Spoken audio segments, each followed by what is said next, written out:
गोरक्षनाथ भगवान की, अहिंसामयी जैन धर्म की। इस मंदिर जी के मूल नायक वर्तमान 24 के भगवान महावीर स्वामी की। आज दूर सुदूर अवस्थित सभी भव्यजन जो अनेक वर्षों से परम पूज्य आचार्य भगवान विद्यासागर जी महाराज के परम शिष्य मुनि श्री प्रमाण सागर जी महाराज के मुखारविंद से अपनी ज्वलन समस्याओं का समाधान प्राप्त कर रहे हैं, उन सब का एवं प्रत्यक्ष रूप से इस सभा में विराजित सभी भव्यजनों का मैं सुदर्शन जैन कुचामन सिटी के डीनवाड़ा रोड अवस्थित महावीर जनालय से आप सबका वंदन अभिनंदन करता हूं और अभिनंदन करते हुए आप सबको इस सत्र से जोड़ने का प्रयत्न कर रहा हूं। आज जबकि संकट समाधान का सत्र प्रारंभ हो, उसके पूर्व निर्माण निधि के रूप में गुणायतन से जुड़ करके अपने जीवन को धन्य करने वाले उन भव्यात्माओं का नाम उच्चारित कर रहा हूं जिन्होंने अपनी राशि गुणायतन लगा करके अपने आप को धन्य किया है। आप उनकी धन्यता पर तालियां बजा करके उनका अभिनंदन अवश्य करें। श्रीमान राजेश जी काला भोपाल से, श्रीमती सुशीला जी गंगवाल इंदौर से एवं सौभाग्यकाक्षणी शोभा मखदूम सांगली महाराष्ट्र से निर्माण निधि के रूप में गुणायतन से जुड़ करके अपने जीवन को धन्य कर रही हैं। बहुत बहुत साधुवाद, तालियां बजाकर उनका वंदन अभिनंदन करें।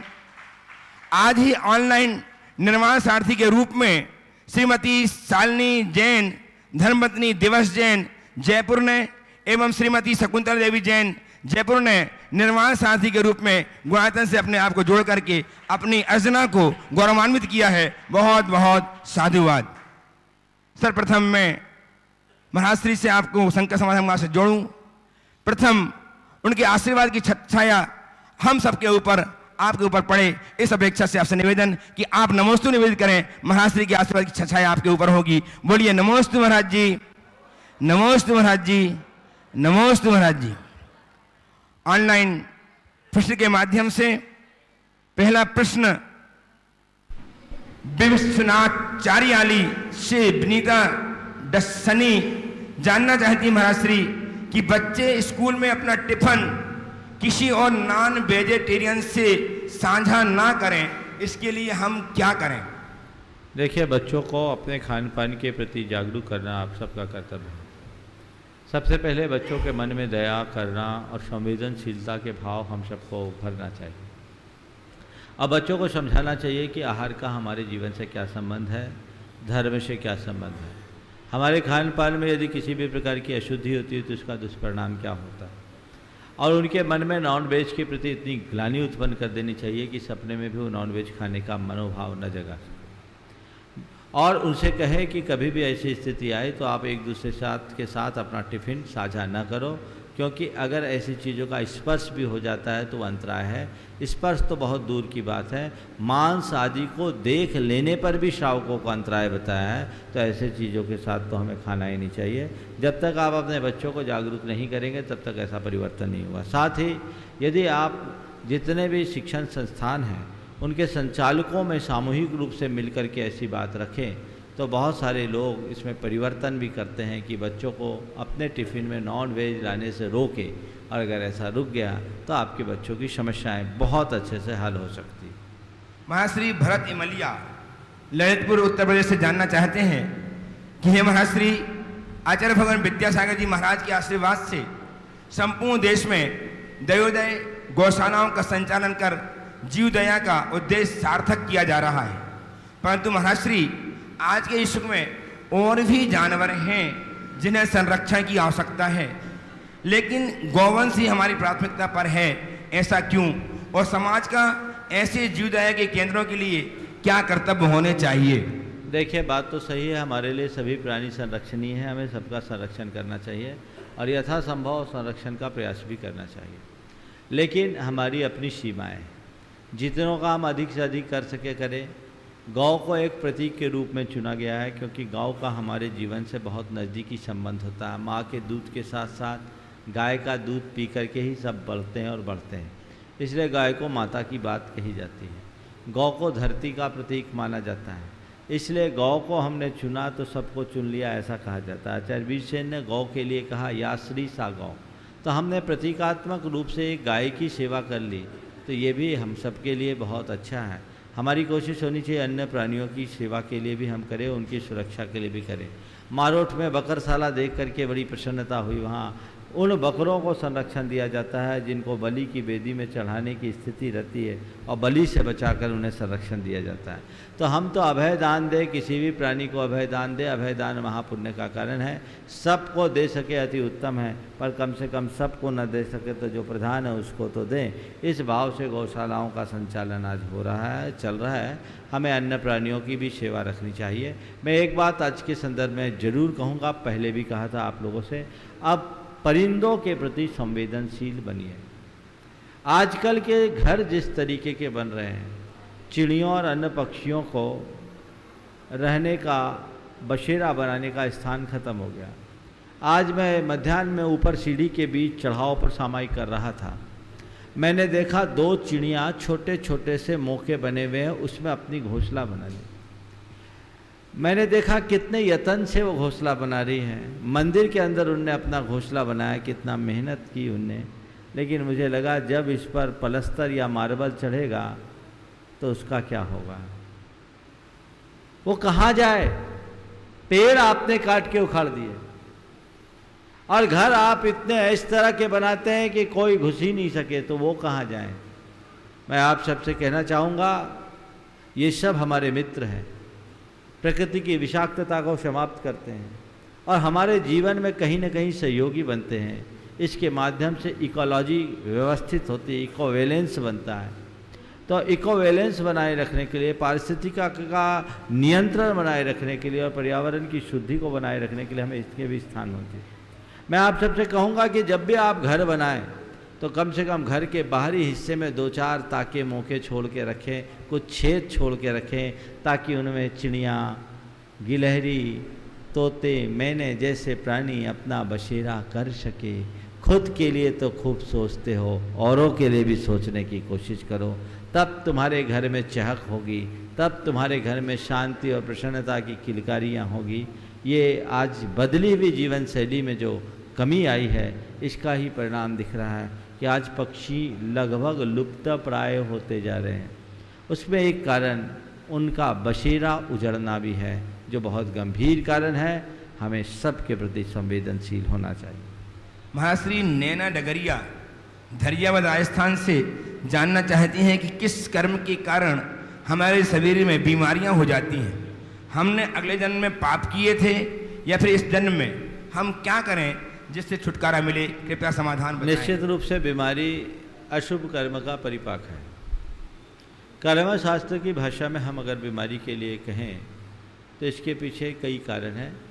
एक तो अशाता वेदनी का उदय, और उसके साथ साथ मुख्य रूप से रोल होता है हमारे शरीर में होने उदय में आने वाले स्थिर अस्थिर नाम कर्म और अन्य शरीर नाम कर्म से जुड़े हुए कुछ कर्म, जिससे हमारे शरीर की जेनेटिक व्यवस्थाएं डगमगाती है और हमारे शरीर का समीकरण बिगड़ता है। उन सब चीज़ों को देख करके हमें ध्यान में रखना चाहिए। तो ये इसे हम चालू भाषा में कहें तो हमारे शरीर के रसायनों में जब परिवर्तन आता है तो बीमारी आती है, और इन रसायनों में होने वाले परिवर्तन का मूल कारण हमारे शरीर में रहने वाले वो पुद्गल विपाकी कर्म है, नाम कर्म की प्रकृतियाँ हैं, जिसमें स्थिर नाम कर्म, अस्थिर नाम कर्म, एक उपघात नाम कर्म को भी इस तरीके से व्याख्यायित किया गया, जो हमारे जब उपघात नाम कर्म का तीव्र उदय हो। एक विचारक ने, कन्हैयालाल लोढ़ा, बहुत अच्छे विचारक हुए और उन्होंने जैन कर्म सिद्धांत में एक नई दृष्टि दी। उन्होंने लिखा उपघात नाम कर्म हमारे शरीर के चयापचय में भी कारण बनता है। तो कुल मिलाकर के हमारे शरीर का जब आंतरिक सिस्टम बिगड़ता है तो बीमारियां होती है, और आंतरिक सिस्टम के बिगाड़ में पुद्गल विपाकी शरीर नाम कर्म और नाम कर्म की अशुभ प्रकृतियाँ तथा अशाता वेदनी मूल कारण है। महाश्री जयश्री सोनोनी मुंबई से जानना चाहती हैं कि भगवान को केवल ज्ञान होने के बाद मोक्ष प्राप्ति के लिए कितना समय लगता है और वह समय क्यों लगता है। देखिए, केवल ज्ञान ही देखा जाए तो भाव मुक्ति है। घातिया कर्मों का क्षय हो गया, वो जीवन मुक्त हो गए। अब केवल अघातिया कर्म बचे हैं, और वे अघातिया कर्म किस लिए जली हुई रस्सी की तरह। उनकी जितनी स्थिति बची है वो उतने दिन तक जिएंगे जितनी उनकी आयु बची। संसार में टिके रहने का कारण उनकी आयु का सद्भाव है। जब तक आयु है तब तक वो रहते हैं, जब आयु पूरी हो जाती तो मुक्त हो जाते हैं। तो केवल ज्ञान को प्राप्त करने के बाद अगर कोई भगवान संसार में टिकते हैं तो उसकी मूल वजह उनके आयु कर्म का सद्भाव है। इसे ऐसा समझिए जैसे कोई अपराधी हो, जेल में हो और आजीवन कारावास की सज़ा भुगत रहा हो, पर 20 बरस बाद उसे सज़ा मुक्त करने की घोषणा कर दी गई। जैसे ही उसे सज़ा मुक्त घोषित किया जाता है और उसकी सूचना उस तक पहुंचती है, वो अपने आप को मुक्त महसूस करने लगता है। करता है कि नहीं? अब वो है जेल में पर मानता अपने आप को मुक्त है, पूरी तरह से मुक्त, सज़ा मुक्त महसूस करता है। तो अपने आप को मुक्त अनुभव करता है अभी जेल में। क्यों? अभी कुछ पेपर्स की फॉर्मेलिटीज बाकी है, फॉर्मेलिटी बाकी है। अब जब तक पेपर की फॉर्मेलिटी नहीं होगी वो जेल से बाहर नहीं निकलेगा। ऐसे ही केवल ज्ञान को प्राप्त कर लेना संसार के कारागार से मुक्ति की उद्घोषणा है, और मुक्ति प्राप्त करना जेल से बाहर निकलना। बहुत अच्छा। महाराज श्री दिवस जैन ब्यावर से जानना चाहते हैं कि महाराज जी जैन मुनि को निर्ग्रंथ क्यों कहते हैं? जैन मुनि निर्ग्रंथ क्यों कहते हैं? देखो, निर्ग्रंथ का मतलब क्या होता है? जिसके अंदर कोई गांठ ना हो, जिसके अंदर राग देश छल कपट और परिग्रह की कोई गांठ ना हो, वो निर्ग्रंथ हो। और ऐसा सिर्फ दिगंबर जैन मुनियों में होता है। महाराज श्री अंशिका सिंघई ललितपुर से जानना चाहती हैं कि एक मेरे नॉन जैन फ्रेंड थी, एक ने उसने मुझसे पूछा कि तुम्हारा धर्म में तो पल पल में पाप पड़ता है, तो मैं उससे क्या कहूँ? तुम्हारे धर्म में तो पल पल में पाप पड़ रहा है तो मैं उससे क्या कहूँ? मेरे और तुम्हारे धर्म में पल पल में पाप नहीं, उससे ये कहो हर व्यक्ति के जीवन में पल पल में पाप जुड़ा है। इसमें धर्म और अधर्म का संबंध नहीं है। ये हमारा धर्म हमें सावचेत करता है और बाकी लोग आंख मूंदते हैं। धर्म के मर्म को जानो और धर्म के द्वारा दिए जाने वाले जो उपदेश है उन्हें आत्मसात करो, तभी हम पापों से बचेंगे। बाकी लोग उनको अनदेखा कर देते हैं। पाप को अनदेखा करने से पाप मिटता नहीं, पाप तो भोगना ही पड़ता है। आज हम करेंगे तो भोगेंगे, कल करेंगे तो भोगेंगे। कुछ परंपराएं हैं जिनमें बड़े बड़े पापों को नज़रअंदाज कर दिया जाता है। जैन धर्म एक ऐसा धर्म है जिसमें सूक्ष्म पाप को भी उपेक्षित नहीं किया जाता। महाराज श्री संतोष देवी बलोट्रा से जानना चाहती हैं कि जिनवाणी या माला भूल से हाथ से छूट जाए, गिर जाए, तो इसका क्या प्रायश्चित है? तत्क्षण एक कायस्वर करना चाहिए। महाराज श्री लता जी गंगवाल जो कि गुणायतन की ट्रस्टी हैं, ऑनलाइन प्रश्न कर रही हैं कि मैंने कहीं पर लिखा हुआ देखा कि माँ के बगैर मोक्ष नहीं है। ये सही भी है, पारिणामिक भी है। माँ त्रिशला के बिना महावीर भगवान, माँ मरुदेवी के बिना आदिनाथ भगवान, जैसे साक्षात देख रहे हैं कि माँ सोहिनी देवी के बिना प्रमाण सागर जी महाराज की जिंदगी अधूरी है। माँ शब्द को भगवान के आगे, महाराज के आगे लगाते हैं। माँ शब्द का महत्व पुराणों में भी दिया गया है।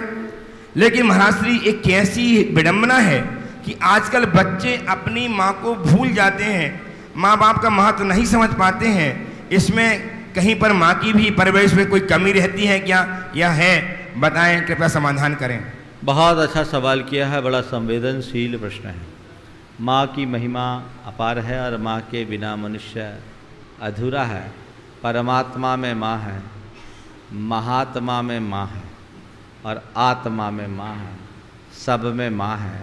वस्तुतः माँ में ही हमारे जीवन का सार है और माँ को हमेशा अपने जीवन में महत्वपूर्ण स्थान देना चाहिए। माँ वह तत्व है इस धरती पर। दुनिया के सारे रिश्ते जन्म के बाद बनते हैं।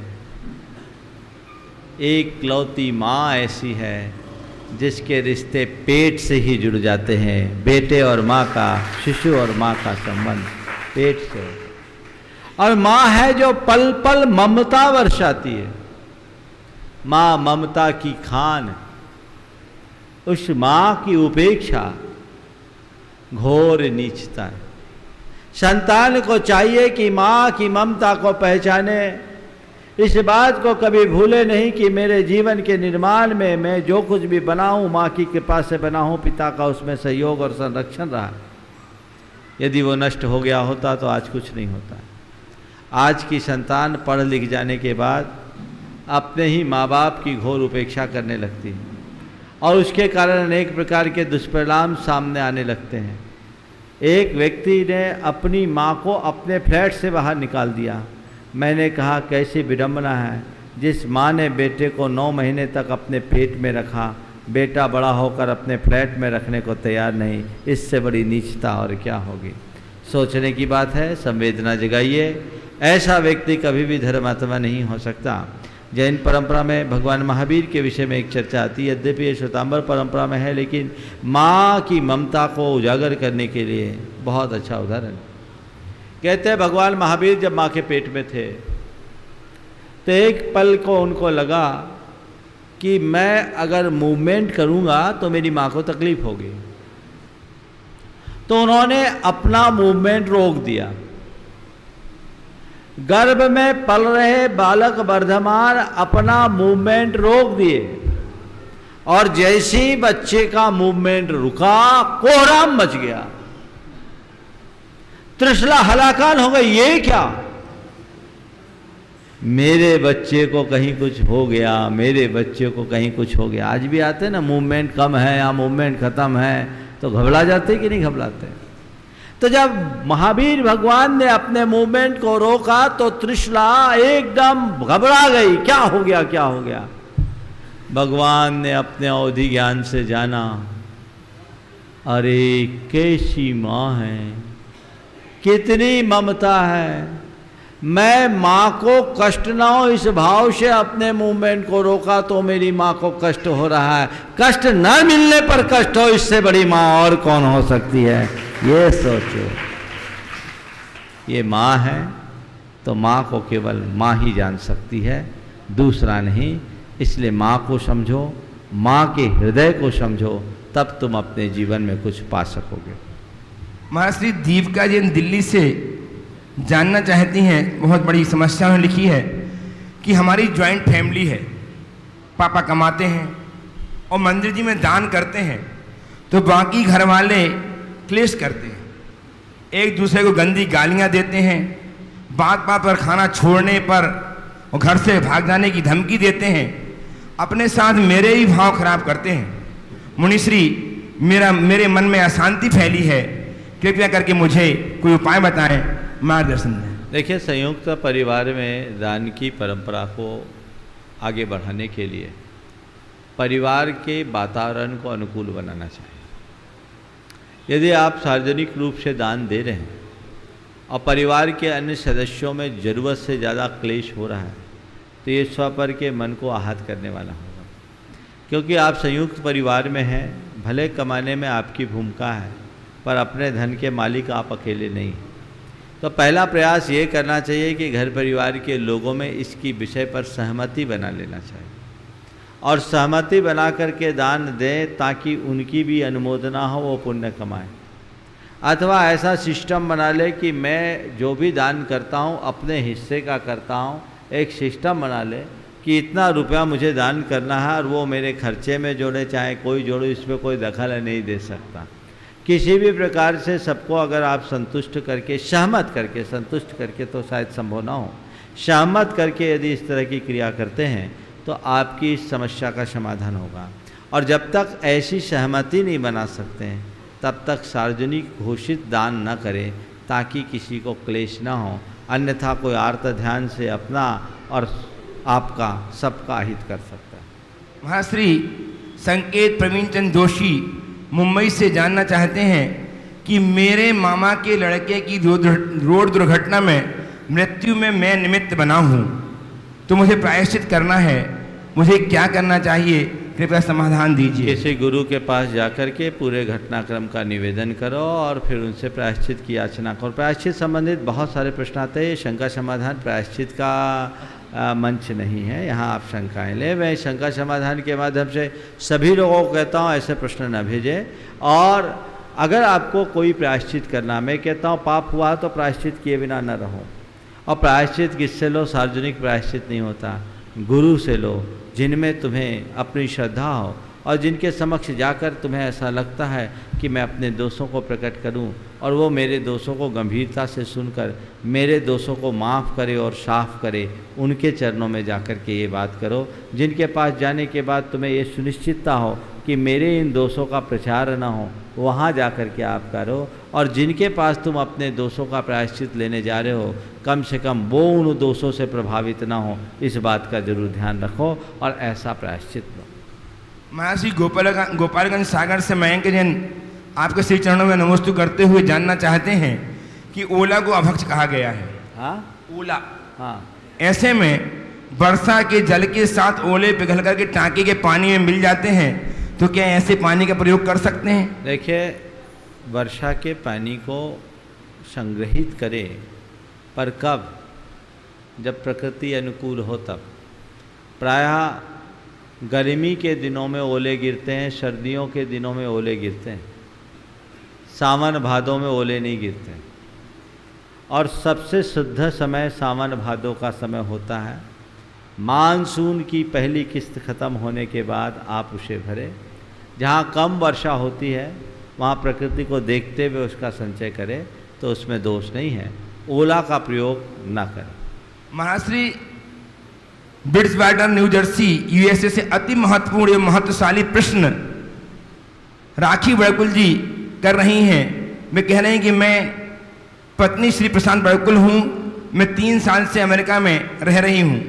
मैं एक 4th स्टेज कैंसर सर्वाइवर हूँ। आज मैं नमोकार मंत्र और आपके प्रवचन के कारण ही स्वस्थ हूँ।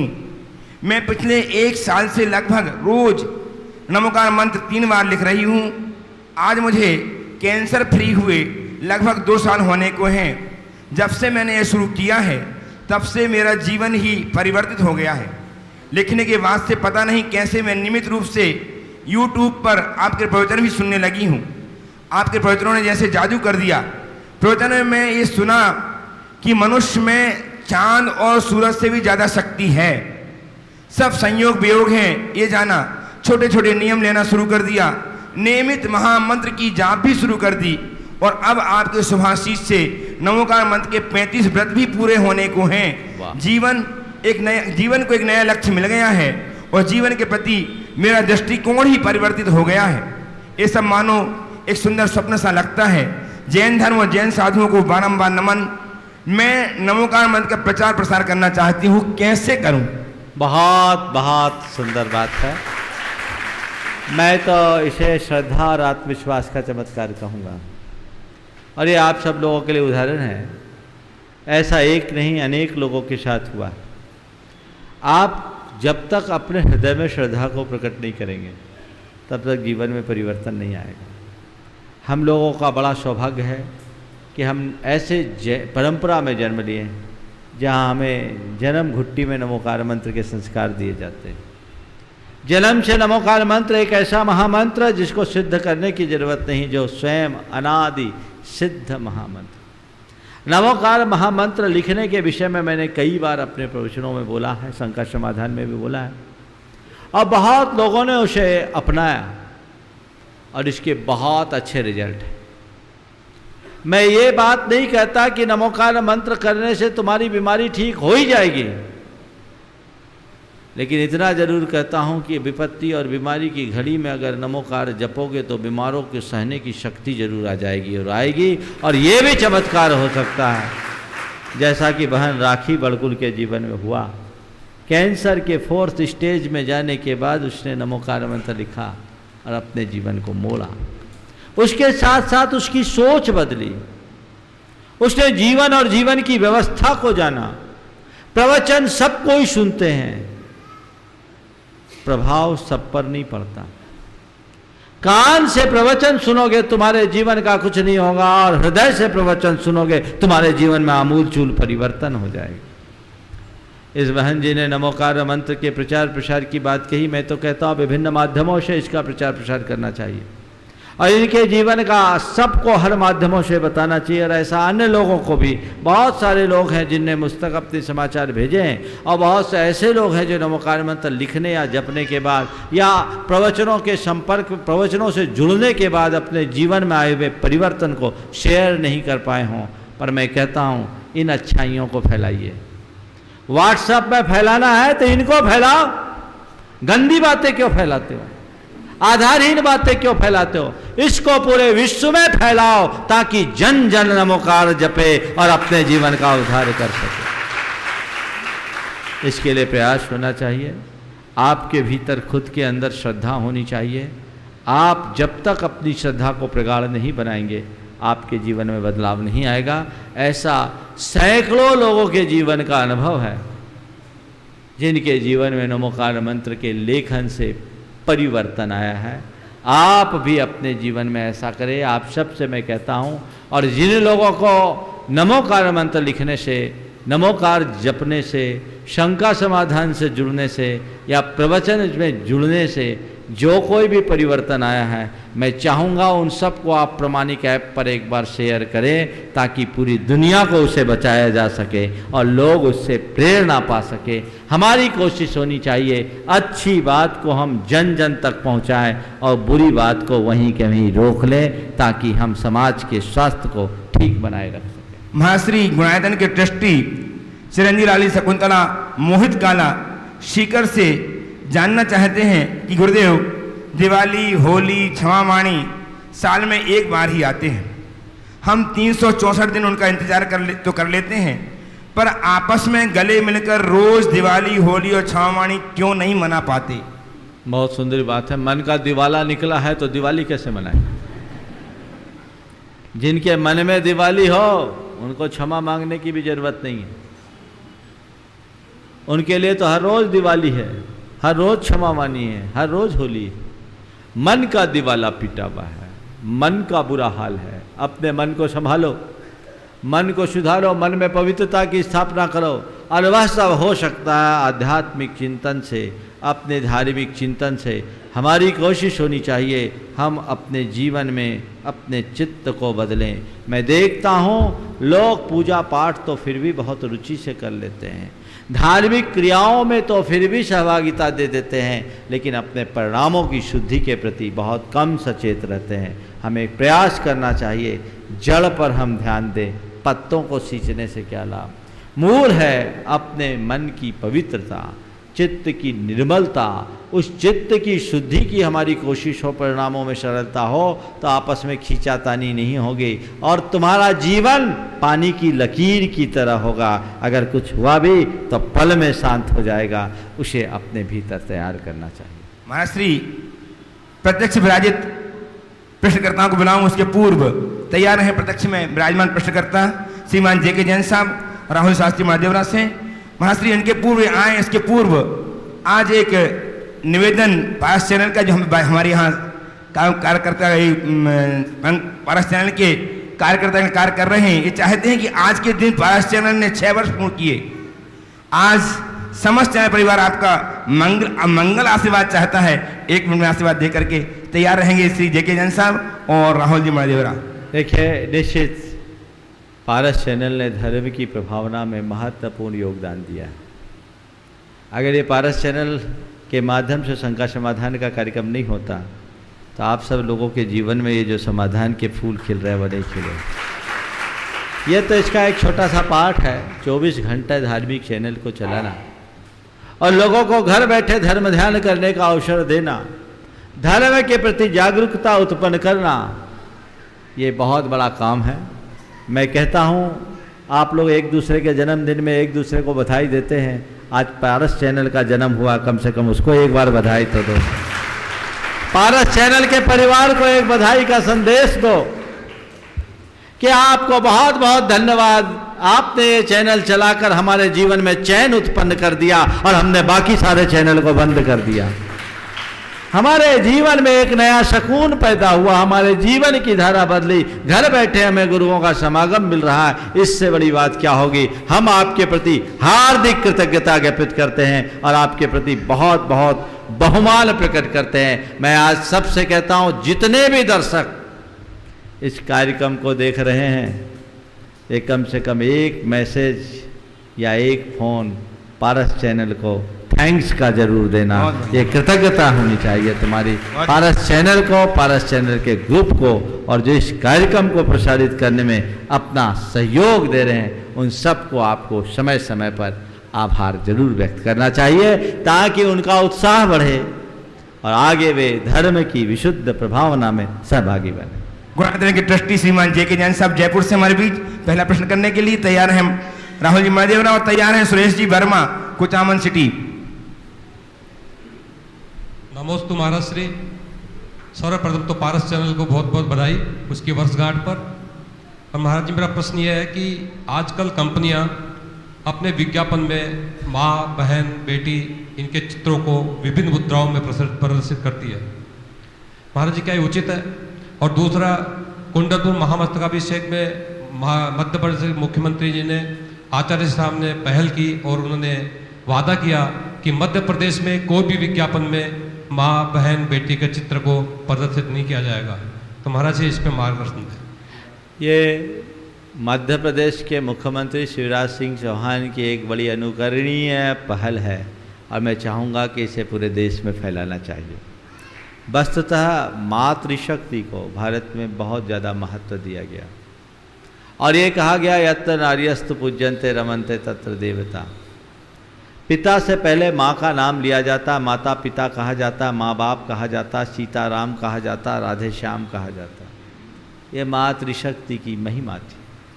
लेकिन आज के तथाकथित प्रगतिशील विचारधारा से जुड़े लोगों ने नारी स्वातंत्र्य के होड़ में नारीत्व की घोर उपेक्षा की, और जो नारी हमारी पूज्य आदर्श थी, पूज्यता की प्रतीक थी, उसे एक विज्ञापन का सामान बना दिया और भोग की वस्तु के रूप में परिवर्तित कर दी। मैं तो कहता हूँ ये नारी समाज का घोर अवमूल्यन है। मुझे किसी ने कहा, महाराज दाढ़ी बनाने वाले ब्लेड में भी महिलाओं का विज्ञापन में चित्र आता है। मतलब क्या है? क्या महिलाओं की यही औकात रह गई? मध्यकाल में नारियों के साथ बहुत यातनापूर्ण कृत्य किए गए, पर मैं समझता हूँ वर्तमान के इस प्रगतिवादी दौर में उससे भी ज़्यादा नारी जाति का अवमूल्यन हुआ है, क्योंकि हमने आज स्त्री को एक सामान बना दिया। इस पर परिवर्तन होना चाहिए और लोगों को ये पहल करनी चाहिए कि विज्ञापन में जहाँ आवश्यकता हो वो करे, और उसकी शालीनता, उसकी मर्यादा को जरूर सुरक्षित रखें। और मध्य प्रदेश सरकार के इस कृत्य के लिए आप कहो, आपने बहुत अच्छा कृत्य किया, गुरुदेव के चरणों में ये घोषणा की, हम आपका बहुत बहुत धन्यवाद करते हैं, और लोग भी इसका अनुकरण करें, ऐसी भावना भाते हैं। नमस्ते। आ जाइए राहुल शास्त्री जी महादेवरा से, तैयार रहेंगे सुरेश जी वर्मा कुचामन सिटी, और तैयार रहेंगे श्रीमती कुमारी रीटा आदिश गंगवाल। नमस्ते महाराज जी। कुछ समय से 3 वर्ष से लगभग 10 वर्ष तक के बच्चों को एक विशेष प्रशिक्षण के द्वारा तैयार किया जाता है कि वे जिससे आंखों पर पट्टी बांधकर पढ़ लेते हैं, पेपर को पैर के नीचे रखकर पढ़ देते हैं, कलर बता देते हैं। इस स्थिति में स्पर्श रस गंध वर्ण शब्दार्थ तदर्था, इस सूत्र को हम कैसे समझें और कैसे समझाएं? देखिए, स्पर्श रस गंध वर्ण शब्दार्थ तदर्था, ये जो सूत्र है बिल्कुल सही है। इंद्रियां अपने अपने विषय को ही ग्रहण करती हैं, लेकिन इनके साथ है एक मन। मन का सब विषय है, सर्वार्थ ग्रहणम मन। ये जो आज बच्चों को प्रशिक्षण देते हैं, उनकी एकाग्रता की शक्ति को बढ़ाते हैं, और उस एकाग्रता की शक्ति के बल पर वो बच्चे मन से वे सब चीज़ें देख लेते हैं। तो ये जो आँख पर पट्टी बांधकर रंग देखना, अखबार पढ़ना, नोट का नंबर बताना, ये जो आज बच्चों के द्वारा किया जा रहा है, वो इन आँखों से नहीं, मन की आँखों से किया जा रहा है, जो एक थोड़े से अभ्यास और साधना के बल पर किया जा सकता है। जैन धर्म की दृष्टि से इसमें कोई बाधा नहीं। नमस्ते। अजय सुरेश जी वर्मा कुचामन सिटी थे, और तैयार हैं कुमारी रीटा एवं आदिश, दोनों भाई बहन एक साथ आएंगे। महाराज श्री को नमन। मनोशास्त्र कहते हैं कि सपने चेतन और अचेतन मन का प्रगटीकरण है, और सगुन शास्त्र कहता है कि ये भावी घटनाओं के अच्छे और बुरे संकेत हैं। सपनों के पीछे का यथार्थ क्या है, ये बताने की कृपा करें, अनुकंपा करें। देखिए, स्वप्न शास्त्र के विषय में जो आपने बात कही बिल्कुल सही की। स्वप्न शास्त्र में यदि हम थोड़ा और आगे बढ़ें तो मनोविज्ञान कुछ और कहता है, मेडिकल साइंस कुछ और कहता है, आयुर्वेद कुछ और करता है, और ज्योतिष शास्त्र या निमित्त शास्त्र कुछ और कहता है। सबका अपना अपना कथन है। मनोविज्ञान के अनुसार मनुष्य की 3 प्रकार की इच्छाएं होती है, व्यक्त इच्छा, अव्यक्त इच्छा और रुद्ध इच्छा। हमारी व्यक्त इच्छाएं तो सामने हैं ही, लेकिन अव्यक्त और रुद्ध इच्छाएं विभिन्न प्रतीकों के रूप में स्वप्न में प्रकट होती है।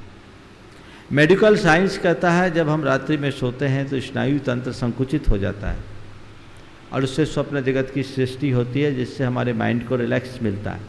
यदि व्यक्ति को स्वप्न ना आए तो पागल हो जाए। आयुर्वेद कहता है कि मनुष्य के बात, पित्त, कफ इन तीनों में सामंजस्य बिगड़ता है, त्रिदोष के निमित्त से स्वप्न आता है। और ज्योतिष शास्त्र कहता है कि स्वप्न किसी भावी घटना की सूचना के लिए आता है।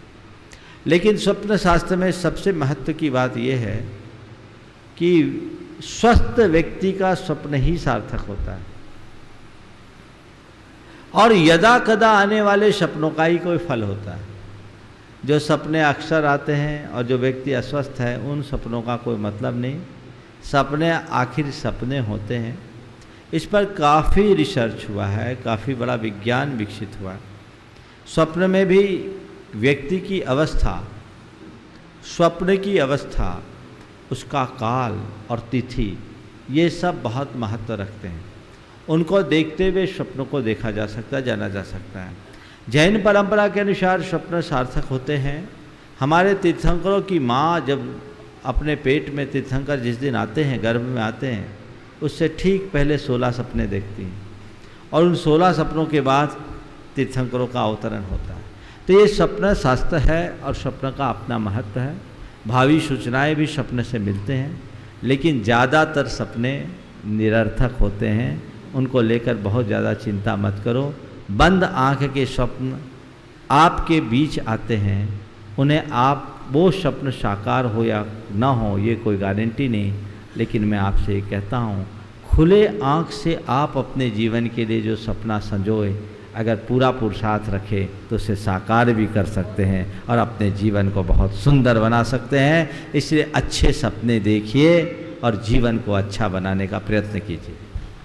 अजय, कुमारी रीटा और आदिश भाई बहन साथ साथ और तैयार हैं श्रीमती लीला सेठी गुलाबपुरा। नमस्ते महाराज जी, मेरा नाम आदिश है, मैं किशनगढ़ से हूँ। महाराज जी मेरा भाई बहन है कि माँ बेटी है? अरे भैया, हाँ चलो, हाँ महाराज जी मेरा प्रश्न ये है कि विश्व में इतने सारे पक्षी हैं और उनके पंख हैं, फिर पर मोर पंख को ही आपके पिच्ची के लिए क्यों दिया गया? देखो, मोर पंख की कुछ खास विशेषताएं। मोर का पंख एक ऐसा पंख है जो प्रकृति में कहीं नहीं पाया जाता। इसमें 4 विशेषताएं हैं। एक तो लाइट वेट है, हल्का है। दूसरा, इतना सॉफ्ट है कि आँख में भी डाल दो तो पानी ना आए, समझ गए? तीसरी बात, नहीं, ये पसीना को ग्रहण करता है। और चौथी बात, ये धूल को भी ग्रहण नहीं करता। तो इससे हमारे संयम की रक्षा होती है। इसी वजह से हम लोग मोर पंख लेते हैं। नमस्ते महाराज जी। और तैयार हैं श्रीमान शिखर जैन नीमच से हमारे बीच हैं। नमोस्तु गुरुवर। आजकल हम देखते हैं कि हमारे यहाँ पे जैसे टीवी वगैरह में ऐड दिखाए जाते हैं कि मैगी, पिज़्ज़ा, चाउमीन, इन सब के तरीके से अब इस तरह से ऐड दिखाए जाते हैं कि बच्चे इनसे आकर्षित होते हैं, वो घर में आने इस तरह से हमारे घरों में प्रत्यक्ष रूप से नॉनवेज आने लगा है। हम ऐसा क्या करें कि हमारी रसोई की शुद्धता बनी रहे? बच्चों को आपको जागरूक करना होगा। निश्चित ये ऐड है जो कंज्यूमरिज्म का सबसे एकदम चरम विकृत रूप हो गया। इसके कारण व्यक्ति आवश्यकता और उपयोगिता को भूलकर केवल चीज़ों को देखते और अपने घर लाने लगे हैं। ये विज्ञापन का युग है। ऐसे समय में हम बच्चों को अपने स्वास्थ्य के प्रति जागरूक रखें। उनके दुष्परिणामों को, आज भी ये सब चीज़ें हैं, जितने भी इस तरह के फास्ट फूड हैं, इसके दुष्परिणाम आज मीडिया में बहुत अच्छे से इंटरनेट में सुलभ है। उन दुष्परिणामों के प्रति बच्चों को जागरूक करें और उनको ये बताएं कि एक स्वस्थ जीवन के लिए हमें क्या करना चाहिए और मनुष्य जीवन में स्वास्थ्य का कितना इम्पोर्टेंस है। बच्चे यदि अपने स्वास्थ्य के प्रति जागरूक होंगे तो वो कभी नहीं खा पाएंगे। मेरे संपर्क में एक ऐसा परिवार है जिनके घर में कोई फास्ट फूड नहीं आता, कोई जमी कंद नहीं आता, बच्चे पढ़ते हैं, आज बड़े हो गए। एक बार उनके बच्चों से किसी ने कहा कि भाई तुम किस युग में जीते हो, घर में तुम्हारी माँ तुम्हारे पापा फास्ट फूड नहीं खाते हो, जमी कंद नहीं खाते हो, तुम तो हमारे साथ खा सकते हो। उस बच्चे ने जो जवाब दिया वो बहुत समझने लायक है और उसने कहा कि मेरी माँ ने मुझे जो बात सिखाई है वो मेरे भलाई के लिए सिखाई है। हम अपनी माँ पर आपसे ज़्यादा भरोसा करते हैं, हम आपकी बात को काट सकते हैं, माँ की बात को नहीं काट सकते। फिर उसने कहा कि हमारा जीवन इससे ज़्यादा अच्छा है, हम स्वस्थ हैं, हमें कोई बीमारी नहीं, हम हेल्दी लाइफ जीना चाहते हैं और लंबी ज़िंदगी जीना चाहते हैं। आप हमें ऐसी सलाह न दें। हमारी माँ के हाथ में इतनी ज़्यादा कला है कि जो बनाती है उसका स्वाद ऐसा आता है कि लोग उंगली चाटते रहते हैं। हम और क्या करें। थोड़ा ऐसा परिवर्तन यदि घटित होने लगे और हर बच्चे के मुंह से ऐसा निकलने लगे, उस दिन ये सारे फास्ट फूड वालों के यहाँ ताला लग जाएगा और व्यवस्थाएं सुधर जाएगी। नमस्ते गुरु। आइए श्रीमती लीला सेठी गुलाबपुरा से और तैयार रहेंगे श्री शिखरचंद जी जैन नीमच से। नमस्ते मुनिश्री। धन परिग्रह का धन को परिग्रह बताया, लेकिन ये बिना धन के हम कैसे तीर्थ यात्रा या धर्म का कोई भी कार्य कर सकते हैं? धन से तीर्थ यात्रा नहीं कर सकोगे, धन का त्याग करोगे तो तीर्थ यात्रा कर सकोगे। चलो आ जाइए शिखरचंद जी और तैयार रहेंगे बम्बई से श्रीमान भागचंद जी ललिता जी काला मुंबई से। नमस्ते महाराज जी, मैं नीमच मध्य प्रदेश से आया हूँ। मेरा ससुराल है कुचामन सिटी में। एक बार जब मैं खाना खा रहा था, थाली में हरी सब्जी दही वगैरह सब था। मेरा भैया आज तो 14 है, बोले नहीं 14 ट्राई ले। संयोग से मैं रात में रवाना होकर नीमच पहुंचा, दूसरे दिन वही थाली वैसे ही। मेरा भैया आज 14 है, बोले नहीं 14 तो ट्राली हो रही। महाराज जी निवेदन ये है कि कश्मीर से कन्याकुमारी तक कम से कम जैन समाज तो एक हो, क्योंकि पिछले साल एक्चुअल में क्या है समझिए, ये ज्योतिषी गणनाएं सूर्योदय के हिसाब से होती है। हमारा जो राष्ट्रीय समय है वो इलाहाबाद से संचालित होता है, पर धूप घड़ी के हिसाब से हम देखें तो उसमें बहुत परिवर्तन होता है। अभी यहाँ 7:06 हो गए, अभी पौन घंटा तक और उजाला होगा। यहाँ 8 बजे तक उजाला रहता है, पर अभी आप कलकत्ता में जाएं तो इस वक्त पूरा डार्क हो गया होगा। तो ये परिवर्तन होता है, उन गणनाओं के कारण पंचांगों में अंतर हो जाता है। तो यदि ज्योतिषी गणना के हिसाब से हम तिथियों का मान मिलाएं तो हर क्षेत्र के अलग अलग पंचांगों के हिसाब से चलना चाहिए, और अपनी सुविधा के हिसाब से करें तो वर्धमान कैलेंडर एक निकला हुआ है, उसको आदर्श बना करके अपना काम कर लेना चाहिए। नमस्ते। आइए श्री भागचंद जी ललिता जी काला मुंबई से और तैयार हैं श्री कुमारी मोनिका कुचामन सिटी से। नमस्ते भागचंद जी काला मुंबई।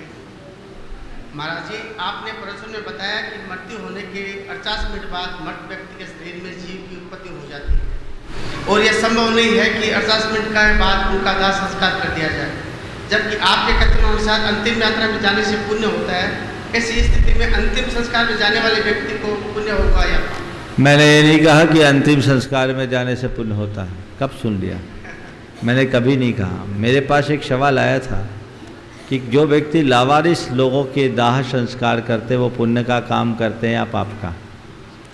तो मैंने जवाब दिया था कि दाह संस्कार पातक का काम है, इसलिए पातक लगता है, एक दिन सूतक नहीं पाप करके आए। लेकिन लोक दृष्टि से उसे पाप नहीं कहेंगे, क्योंकि लोक की दृष्टि से, संवेदना की दृष्टि से वो एक अच्छा कार्य है, इसलिए अच्छा कार्य कहेंगे। और हर बात को पुण्य पाप से नहीं जोड़ना चाहिए, कुछ चीज़ें लोक व्यवहार से जोड़ना चाहिए। इसलिए आपने यदि ये सुना है कि अंतिम संस्कार में जाने से पुण्य होता है तो ये गलत सुना। आज मैं अपनी बात को थोड़ा आगे बढ़ा के कह रहा हूँ, अंतिम संस्कार में जाने वाला व्यक्ति अपने जीवन को पुण्य बना सकता है। सुनिए पूरी बात। अंतिम संस्कार में जाने वाला व्यक्ति अपने जीवन को पुण्य बना सकता है, बशर्ते जीवन की नश्वरता को जाने और वैराग्य के रास्ते का अनुकरण करे। बहुत बढ़िया। कुमारी मोनिका कुचामन सिटी से और तैयार रहे श्रीमती संगीता पहाड़िया कुचामन सिटी। एक दो नाम और नमस्ते महाराज जी, मैं मोनिका जैन कुचामन सिटी से। मेरा प्रश्न है कि आजकल हम लोग व्यवहारिक होने की बजाय व्यावसायिक होते जा रहे हैं। हम अपना संबंध उनसे रखना चाहते हैं, रिश्ता उनसे बनाना चाहते हैं जिनसे हमें मुनाफा अधिक होता है। ऐसा क्यों? ऐसा इसलिए कि पूरी सोच ही गिव एंड टेक की हो गई है। लोगों की दृष्टि अर्थकरी हो गई। हमने परमार्थ को भुला दिया, पदार्थ को प्रमुखता दे दी। भोगवादी चिंतन का ये दुष्परिणाम है। मनुष्य का हृदय जब धर्म से जुड़ेगा तभी इन सब में हम परिवर्तन घटित कर सकेंगे। इसके अतिरिक्त और कोई दूसरा रास्ता नहीं। आइए श्रीमती संगीता जी पहाड़िया तैयार है। कुमारी आरती पांड्या जल्दी आ जाएं। संगीता जी, आरती जी पांड्या तैयार है। मुनि देवी झांझरी। नमोस्तु महाराज जी। मनुष्य की सबसे बड़ी विडंबना ये है, कि वो आज चलो पीछे दे दो, याद कर लो। बहुत हिम्मत की बात है। आजा, एक बार ट्राई करो। आजा आरती। मनुष्य की सबसे बड़ी विडंबना यह है कि वो अरे पर्ची ले आती बहन जी, चलो पीछे दे दो। आरती पांड्या आ जाओ। और तैयार है पायल सुभाचंद पहाड़िया। नमस्ते महाराज श्री, मेरा नाम आरती पांड्या है। मेरा प्रश्न ये है महाराज जी, जब भी हम आपके पास में बैठते हैं तो आप अपने गुरु श्री आचार्य श्री विद्यासागर जी महाराज जी से रिलेटेड तो चर्चा करते ही हो। आप उनका व्यक्तित्व इतनी अच्छी तरह से जानते हो कि आप जब भी उनके बारे में कोई बात बोलते हो तो हमें लगता है कि हमारी आंखों के सामने वो दृश्य हो रहा है। महाराज जी, शंका समाधान में हम आपसे जब भी क्वेश्चन पूछते हैं आप 1 सेकंड में उसका आंसर दे देते हो। और महाराज जी, आपकी मुस्कुराहट के पीछे तो दुनिया इतनी दीवानी है कि हर कोई चाहता है कि आपका चातुर्मास कुचामन में हो। तो महाराज जी, आपने ये सब बातें कि आपके गुरुवर से सीखी है। गुरुवर की बातें हम अपने जीवन में किस प्रकार उतारे? गुरु और शिष्य के बीच में प्रेम कैसा होना चाहिए? गुरुवर आप बताइए।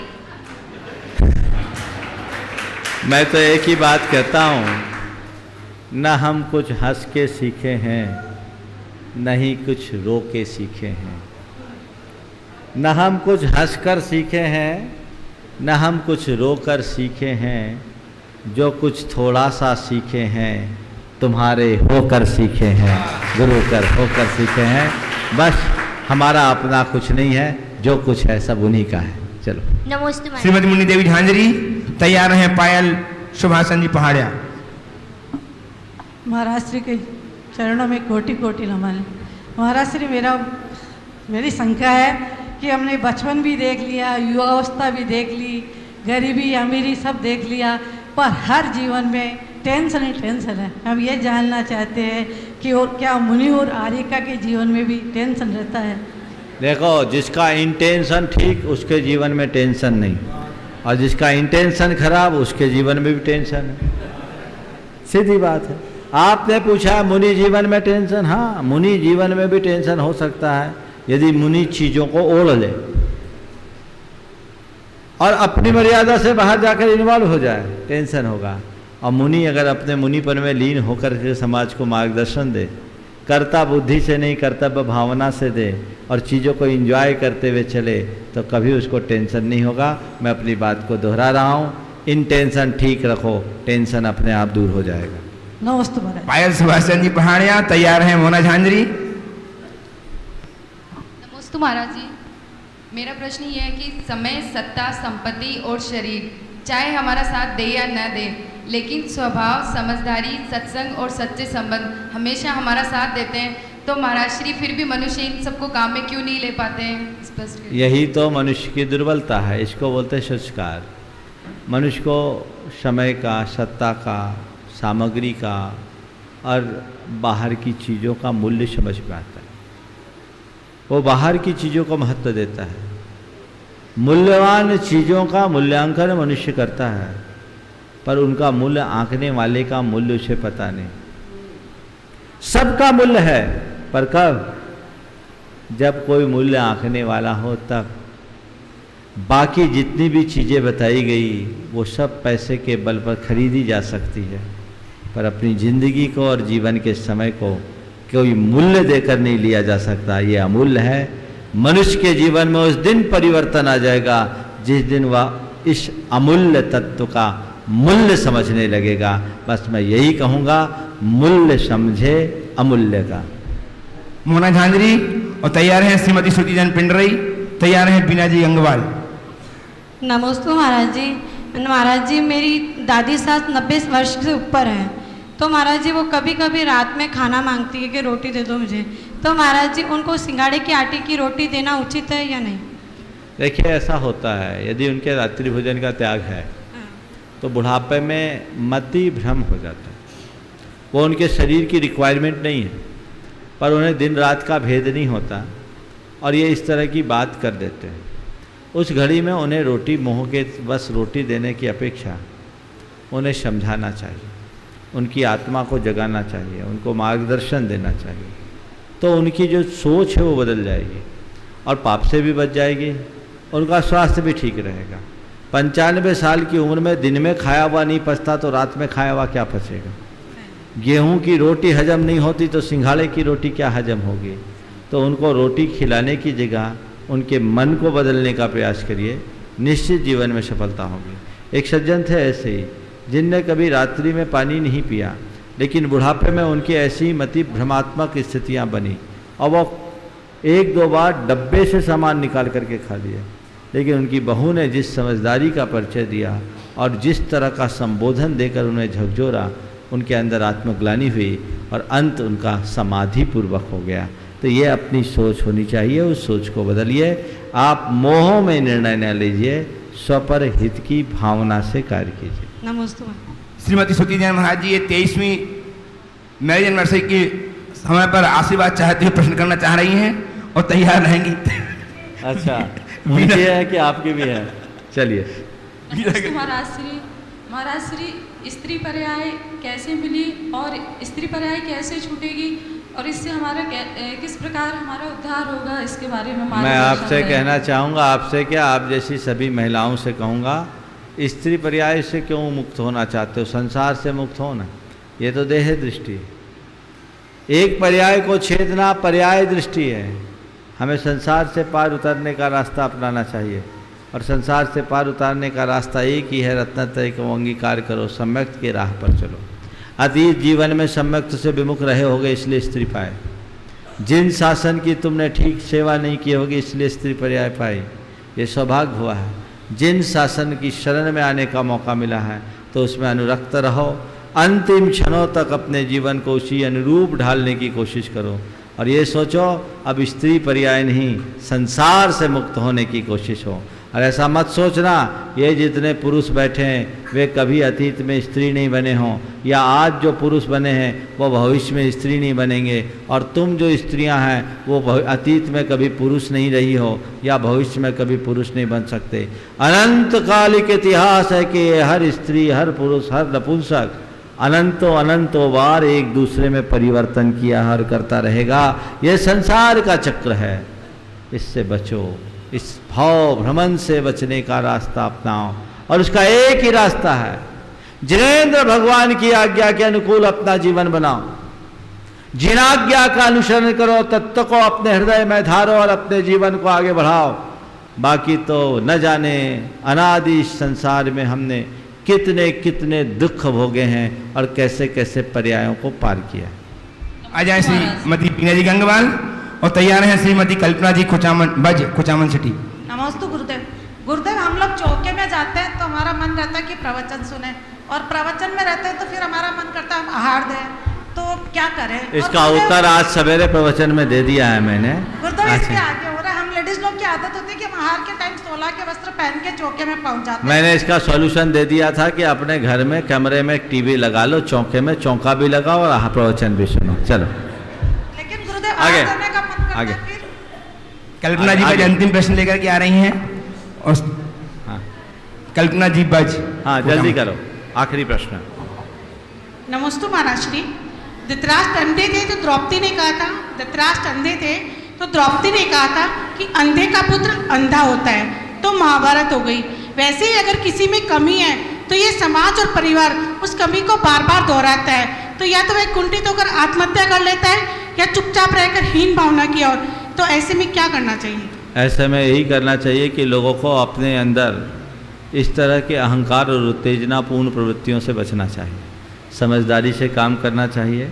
किसी की कमी को बताना अलग बात है, लेकिन इस तरीके से प्रस्तुत नहीं करना चाहिए जिससे सामने वाला बौखला जाए। हमें सबके मान सम्मान का ध्यान रख कर के ही चलना चाहिए।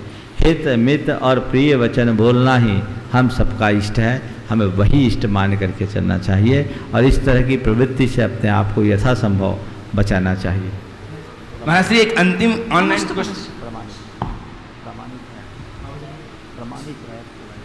अच्छा हाँ, एक सूचना आप सबको मैंने सुबह भी दी थी, अभी मेरी सूचना देते हुए हर्ष है और मैं आपसे निवेदन करते हुए सूचना दे रहा हूं कि आज अपने मोबाइल पर प्रमाणिक ऐप डाउनलोड करें। इस ऐप में महाराज श्री के सभी प्रवचन, शंका समाधान और अन्य जानकारियां आपको नियमित रूप से उपलब्ध होती हैं। इसके साथ ही महाराज श्री के प्रवचन और शंका समाधान आप लाइव भी सुन सकेंगे। इसके लिए इस एप्लीकेशन में आपको गुरुवाणी को क्लिक करना होगा और एप्लीकेशन को डाउनलोड करने के लिए आप प्ले स्टोर से प्रमाणिक PRAMANIK टाइप करके डाउनलोड कर सकते हैं। यह सुविधा सभी एंड्रॉइड, आईफोन, एप्पल और ब्लैकबेरी सभी फोनों पर उपलब्ध है। निश्चित ही आप मेरी बात सुन समझ करके महाराज श्री से अपने आप को जोड़ने के लिए, धर्म से अपने आप को जोड़ने के लिए ऐसा खुद के दिमाग में रखना चाहिए यार, क्या समझते हो। एक बार